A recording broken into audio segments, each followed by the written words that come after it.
नमस्कार दोस्तों, स्वागत है आपका हमारे YouTube चैनल एग्जाम डोज में। मैं प्रवीण कुमार आपका स्वागत करता हूं।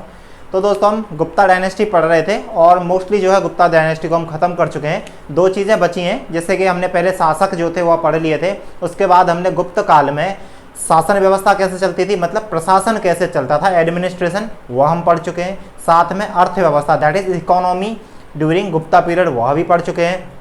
गुप्तकालीन सोसाइटी, सोशल मतलब समाज जो था वह भी हम पढ़ चुके हैं। आज हम बात करेंगे गुप्ता डायनेस्टी में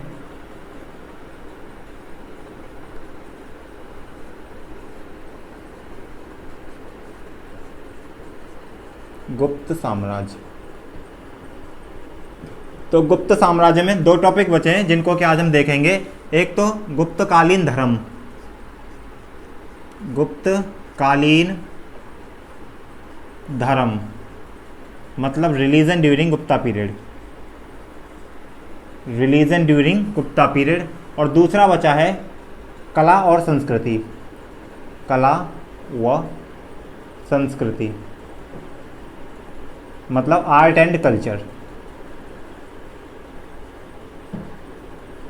ठीक है, तो गुप्तकालीन धर्म, आर्ट और कल्चर, ये दो टॉपिक बचे हैं जिनको कि आज हम कवर करेंगे। इसके बाद जो है गुप्ता पीरियड कंप्लीट हो जाएगा। तो आप यहाँ मेरी शकल से ज़्यादा आप मेरे कंटेंट पे जो है भरोसा कर सकते हो। आपको मैंने जितना भी पढ़ाऊँगा वह ऐसा नहीं है कि यूट्यूब पे मैं आपको चूरन दूंगा। आप जितना भी पढ़ोगे किसी भी किताब से मिला लेना, इवन दैट 2-3 यूट्यूबर भी आप देख लेना, बुक्स मिला लेना, उनसे भी ज़्यादा कंटेंट जो है मैं आपको दूंगा। तो हम सबसे पहले गुप्तकालीन धर्म की बात करें तो धर्म तो बेसिकली इस पीरियड में क्या था, गुप्त काल में भी जो राजा थे, शासक थे, वह बेसिकली वैष्णव धर्म को फॉलो करते थे, मतलब ब्राह्मण धर्म को ही फॉलो करते थे। अब इस गुप्त काल में कुछ चीज़ें जो है वह घटी, जैसे कि मैंने आपको बताया था लास्ट वीडियो में त्रिदेव का कॉन्सेप्ट। जो त्रिदेव का जो कॉन्सेप्ट था यह ऑलरेडी फॉर्मलाइज्ड हो गया था, कहाँ, पोस्ट मौर्य पीरियड में। कब हो गया था ये? पोस्ट मौर्य पीरियड में। पोस्ट मौर्य पीरियड में ही त्रिदेव का कॉन्सेप्ट फॉर्मलाइज्ड हो गया था। त्रिदेव मतलब कौन कौन से तीन देव? ब्रह्मा, विष्णु और महेश। यह मैं आपको ऑलरेडी पढ़ा चुका हूं। तो ब्रह्मा, विष्णु और महेश का जो कॉन्सेप्ट था यह तो फॉर्मलाइज्ड हो गया था कब? पोस्ट मौर्य पीरियड में। लेकिन गुप्त काल में एक नया कॉन्सेप्ट आता है, वह कॉन्सेप्ट था त्रिदेवी। जैसे यहाँ त्रिदेव थे वैसे ही तीन देवी जो थी उनका कॉन्सेप्ट आता है, लक्ष्मी, पार्वती और सरस्वती। ठीक है, तो यह तीन देवी जो थी त्रिदेवी के रूप में उभर के आई थी, लक्ष्मी, पार्वती और सरस्वती।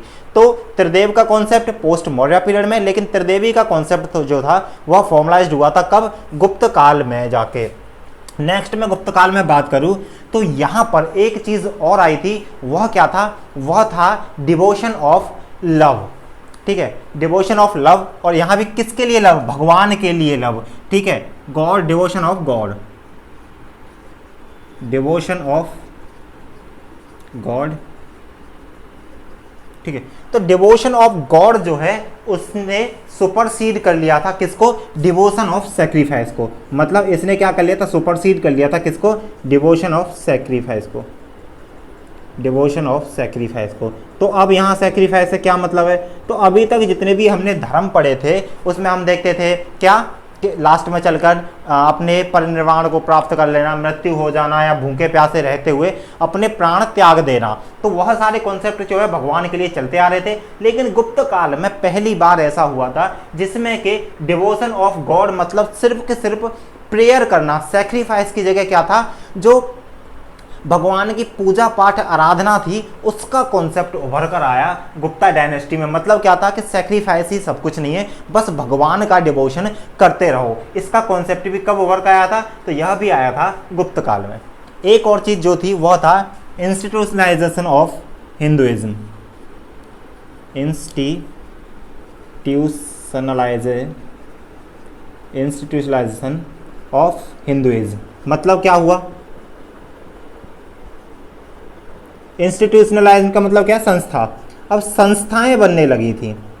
ठीक है, हिंदुज्म को लेकर संस्थाएं जो है बनने लगी थी। मतलब कैसे संस्थाएं बनने लगी थी, जैसे मंदिरों का निर्माण होना शुरू हो गया था। हमने क्या देखा था, अभी तक हम देखते आ रहे थे कि गांधार शैली हो या फिर मथुरा शैली हो, इनमें मूर्तियों का निर्माण तो होता था, मूर्तियों का निर्माण होता था, साथ में पूजा पाठ भी होती थी, खुले में पूजा पाठ होना, प्रांगण में पूजा पाठ होना। लेकिन गुप्त काल पहला काल था जहां पर कि मंदिरों का निर्माण शुरू हुआ, और मंदिरों का निर्माण शुरू होने से मंदिर में बैठकर लोग जो है पूजा पाठ करने लगे।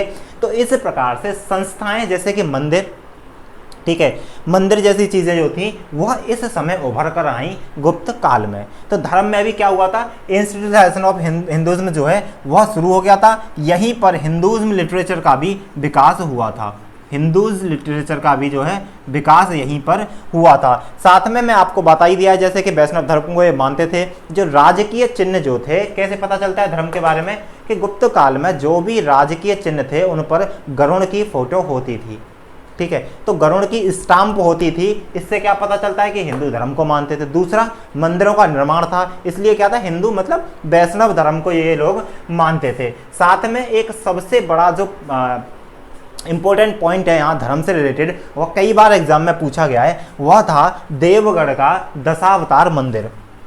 देवगढ़ एक जगह है, देवगढ़ एक जगह है, कहाँ, झांसी में, झांसी में देवगढ़ एक जगह है। यहाँ पर एक दशावतार, विष्णु का दशावतार मंदिर, आपको जैसा पता होगा विष्णु भगवान के 10 अवतार थे,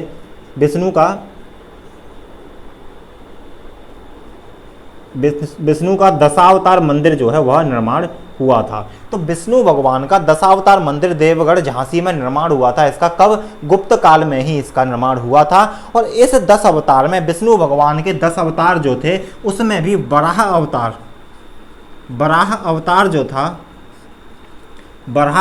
जो था वह फेमस हुआ था। तो इस प्रकार से हमें यह सारी चीज़ें यहाँ से पता चलती हैं कि गुप्त काल में धर्म जो है वह कैसे बढ़कर सामने आया था।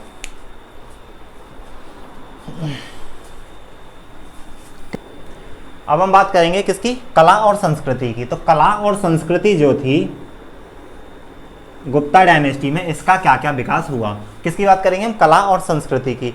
तो कला और संस्कृति के लिए तो आप यहाँ से अंदाज़ा लगा सकते हो कि गुप्त काल जो था इसको स्वर्णिम काल माना जाता है।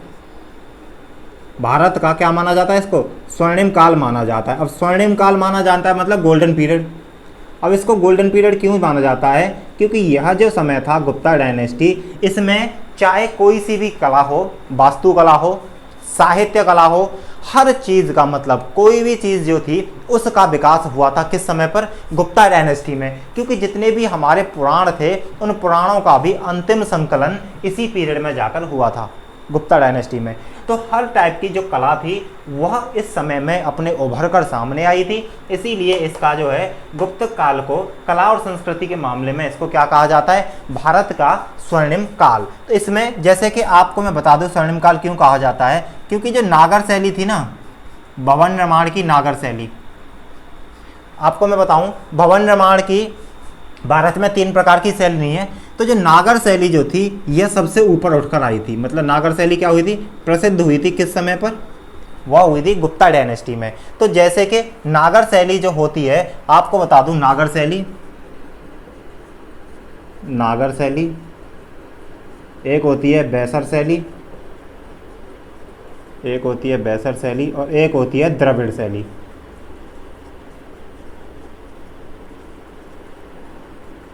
ठीक है, 3 प्रकार की शैलियाँ होती हैं भवन निर्माण या मंदिर निर्माण की। तो जो नागर शैली है यह कहाँ थी, नॉर्थ इंडिया में।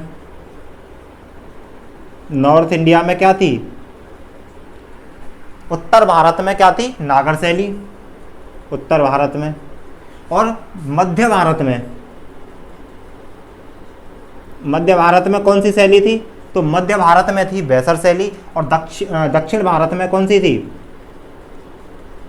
दक्षिण भारत में होती है द्रविड़ शैली। तो यह आप याद रख सकते हो, कभी भी पूछ लिया जाता है कि द्रविड़ शैली कहाँ की है, तो दक्षिण भारत की है। बैसर शैली जो है मध्य भारत की है, और नागर शैली जो है स्पेशली उत्तर भारत की है। तो नागर शैली जो थी यह उभर कर आई थी किसमें, गुप्त साम्राज्य में। और इस नागर शैली में ही क्या है, भवन निर्माण, मंदिर निर्माण, या किससे रिलेटेड है, वास्तुकला से रिलेटेड है। तो वास्तुकला की नागर शैली का जो है सबसे ज़्यादा विकास हुआ था।